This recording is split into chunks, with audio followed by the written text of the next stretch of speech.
بنایا سجایا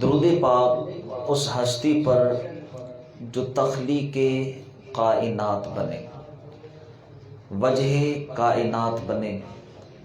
آئیے اپنے بیان کا آغاز کرنے سے پہلے حضور نبی کریم صلی اللہ تعالیٰ علیہ وآلہ وسلم پر درود پاک پڑھنے کی فضیلت آپ کی گوش گزار کرنے کی کوشش کروں گا۔ دعا ہے اس کو سننے کے بعد خود بھی مجھے عمل کرنے اور جو لوگ اس کو سنیں ان کو عمل کرنے کی توفیق عطا فرمائے۔ حضور نبی کریم علیہ الصلوۃ والسلام پر درود پاک پڑھنے کے بے شمار فضائل ہیں۔ امام جلال الدین سیوطی الشافعی رحمۃ اللہ تعالی علیہ، آپ وقت کے بہت بڑے امام، آپ اس بات سے اندازہ لگائیں کہ کتنے بڑے امام تھے کہ آپ نے حضور نبی کریم علیہ السلام کا 100 سے زائد مرتبہ جاگتی آنکھوں سے دیدار فرمایا۔ آج میں اور آپ خواب میں دیدار کے لیے تڑپتے ہیں تو انہوں نے سامنے بیٹھ کر سر کی آنکھوں سے دیدار کیا۔ یہ تعداد سامنے بیٹھ کر ہے، خواب کی تعداد تو کوئی نہیں جانتا۔ پھر تو یہ اتنے بڑے عاشق رسول تھے اور اتنے بڑے امام تھے کہ جنہوں نے 100 سے زائد مرتبہ حضور کا دیدار کیا۔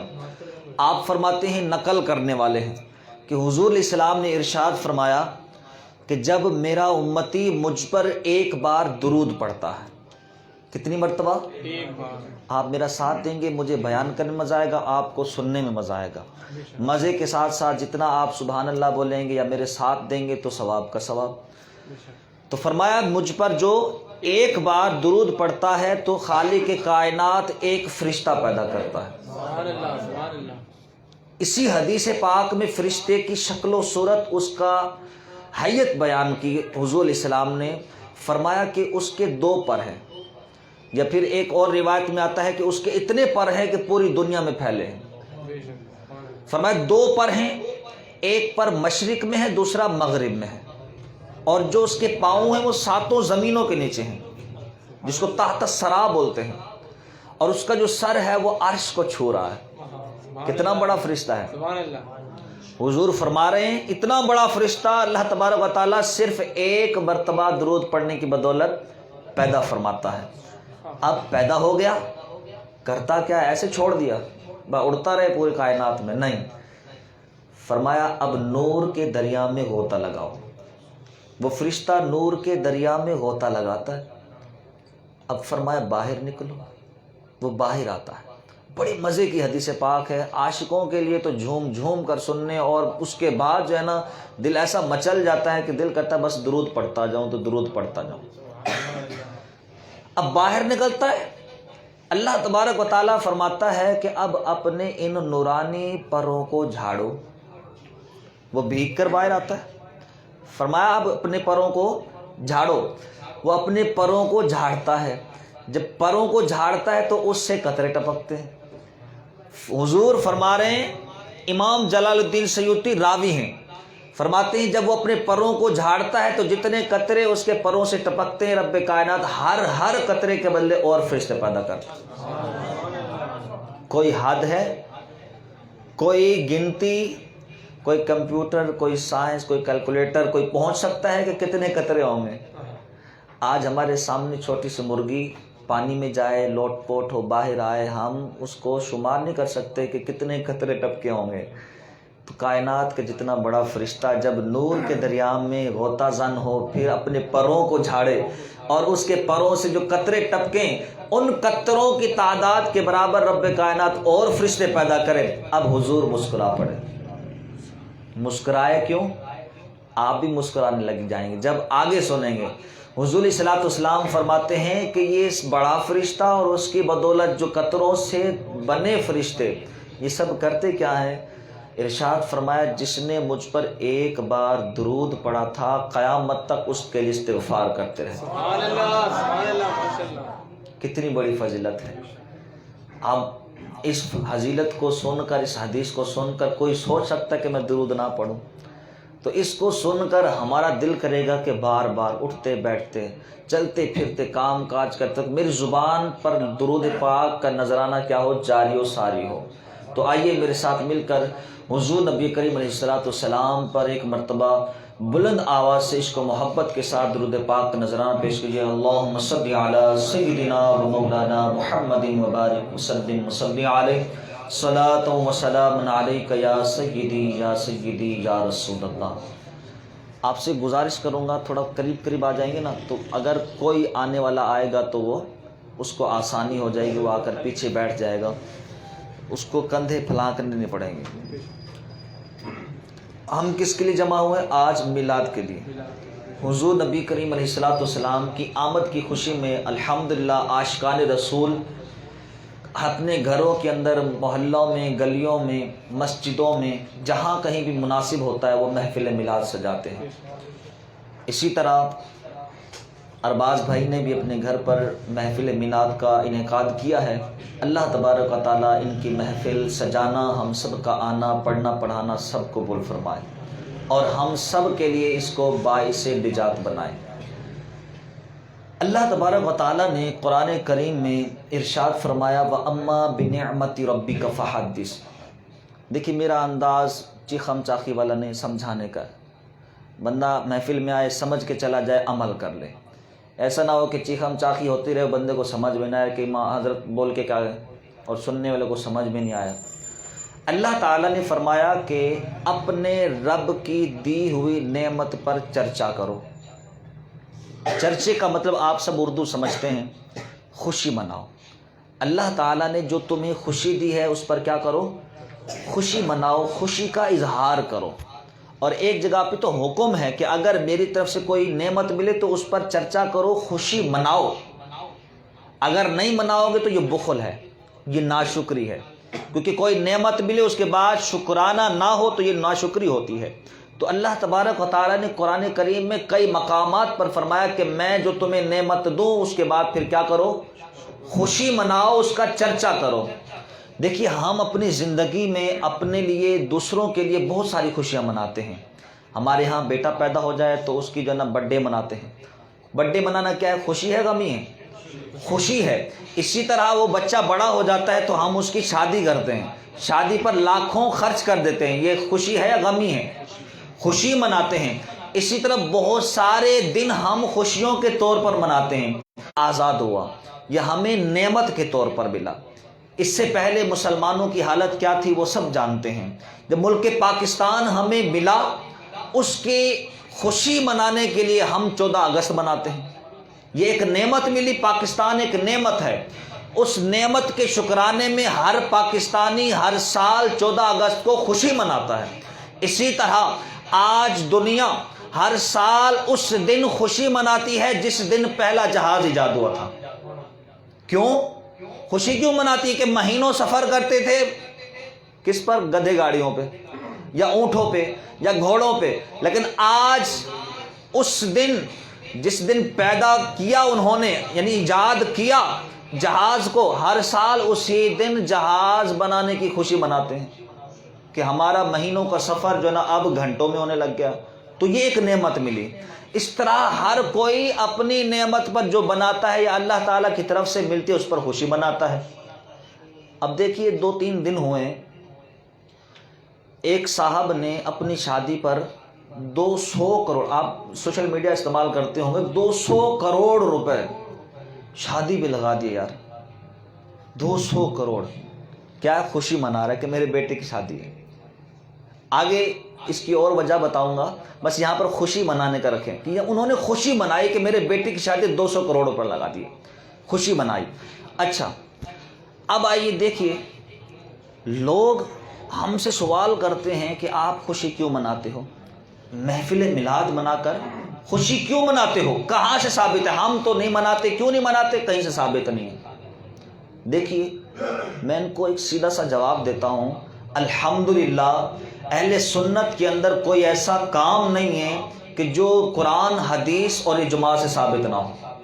بالیقین اور ضروری طور پر وہ قرآن حدیث سے ثابت ہوتا ہے، لیکن آپ کہتے ہیں نا کہ کہیں سے ثابت نہیں ہے، ایک سیکنڈ کے لیے، ایک منٹ کے لیے ایک سائڈ پہ رکھ دیتے ہیں ہم اپنے ثبوتوں کو، آپ کے اوپر بات کرتے ہیں کہ کہیں سے ثابت نہیں۔ چلو کہیں سے ثابت نہیں ہے، مجھے ایک بات بتاؤ کہ محفل میلاد میں کرتے کیا ہے؟ لوگ اعتراض کرتے ہیں نا کہ محفل میلاد کیوں مناتے ہو، خوشی کیوں مناتے ہو، تو ان سے آپ سوال کریں، وہ خود جواب دے گا اور خود ہی پھنس جائے گا۔ بھئی محفل میلاد میں ہم کیا کرتے ہیں؟ وہ کہے گا نعت پڑھتے ہو۔ بھئی اس سے پہلے کیا کرتے ہیں؟ اس سے پہلے کہے گا کہ تلاوت کرتے ہو، تلاوت کے بعد نعت، نعت کے بعد پھر کیا کرتے ہو؟ وہ کہے گا بیان کرتے ہو، بیان کرنے کے بعد کیا کرتے ہیں؟ وہ کہے گا دعا مانگتے ہیں، دعا مانگنے کے بعد کیا کرتے ہیں؟ وہ کہے گا لنگر کھلاتے ہو۔ اب اس کو بولو کہ میں نے جو محفل میلاد میں ایک ایک کام جو تم نے خود بتایا، یہ کیا گناہ تھے یا ثواب تھے؟ یہ گناہ تھے یا ثواب تھے؟ یقیناً تلاوت کرنا آپ کے ہاں بھی ثواب، نعت پڑھنا، حضور کی نعت پڑھنا، شان بیان کرنا نعتی انداز میں، وہ بھی ثواب، اور بیان کے اندر حضور کے معجزات، حضور کی ولادت، حضور کے واقعات، حضور کی سیرت بیان کرنا، یہ بھی آپ کے نزدیک ثواب۔ اس کے بعد دعا مانگنا، یہ بھی آپ کے نزدیک ثواب، لنگر کھلانا بھی ثواب۔ تو بتاؤ، تم کرو تو ثواب، ہم کرو تو بدعت۔ تمہارا کتا ٹومی، ہمارا کتا کتا، اب سمجھ میں آئی؟ تم عمل کرو ثواب ملے، ہم عمل کریں گناہ ملے۔ دو رنگی کیوں بھائی؟ ایک ہی زاویے سے دیکھو، دو زاویوں سے کیوں دیکھ رہے ہو؟ جس زاویے سے تو ہم اپنے عمل پر ثواب کہتے ہو تو ہمارے عمل پر ثواب کہو نا۔ تو بھیا جو عمل ہم کر رہے ہیں تو کوئی گناہ نہیں ہے، تو پھر شرک بدعت کہاں سے آ گئی؟ تو الحمدللہ جو عمل سنی کرتا ہے وہ قرآن، حدیث، سنت، اجماع سے ثابت ہوتا ہے۔ اگر آپ کہتے ہیں کہ ثابت نہیں ہے تو آپ کے نزدیک بھی یہ سب کچھ کرنا ثواب ہے۔ اچھا، پھر ان لوگوں کی عادت ہوتی ہے کہ اگر ایک رگ پکڑ لو تو پھر دوسری نکل آتی ہے، یعنی ایک دم پہ پاؤں رکھو تو دوسری نکل آتی ہے۔ اب جب پتہ چل گیا نا یہ ثواب کے کام ہے تو دوسرا اعتراض کریں گے۔ کیا اعتراض کریں گے؟ چلو مان لیا ثواب کے کام ہیں، لیکن 12 ربیع الاول تو وفات کا دن ہے، اس دن تو خوشی نہیں منانی چاہیے، حضور کی وفات پر تم خوشیاں منا رہے ہو۔ ابھی میں دلائل نہیں دے رہا، ان کے سوال ان پر ڈال رہا ہوں۔ وفات کا دن ہے جی، خوشی کیوں مناتے ہو؟ یہ تو غم منانا چاہیے۔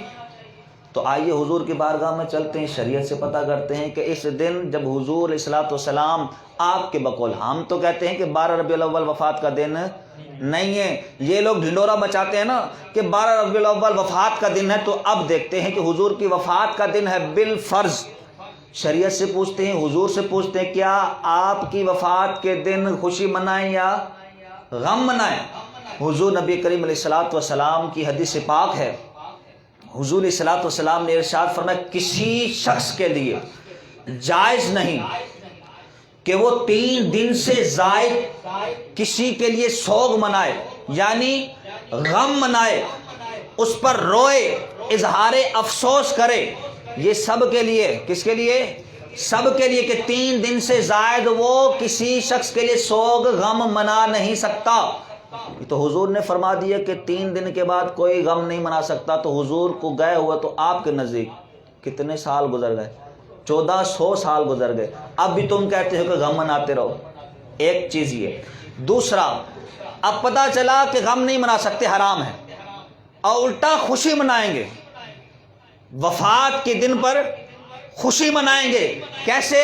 حضور نبی کریم علیہ الصلوۃ والسلام کی حدیث پاک ہے، جمعہ کے دن ہمارے باپ آدم پیدا ہوئے اور اسی دن وفات پائے۔ آگے حدیث میں فرمایا کہ حضور علیہ السلام نے ارشاد فرمایا کہ جمعہ عید کا دن ہے۔ جمعہ کیا ہے؟ اور عید خوشی کا دن ہوتا ہے، غم کا دن ہوتا ہے؟ خوشی کا دن ہوتا ہے۔ اب کسی صحابی نے اعتراض نہیں کہ یا رسول اللہ یہ تو ہمارے باپ آدم کی وفات کا دن، آپ تو خوشی منانے کا کہہ رہے ہیں۔ کسی نے اعتراض نہیں کیا۔ پتا چلا اگرچہ حضور نبی کریم علیہ الصلوۃ والسلام کی وفات کا دن 12 ربیع الاول ہو تو پھر بھی غم نہیں بلکہ خوشی منائیں گے۔ کیا منائیں گے؟ خوشی منائیں گے۔ اب پھر وہ کہا نا میں نے، ایک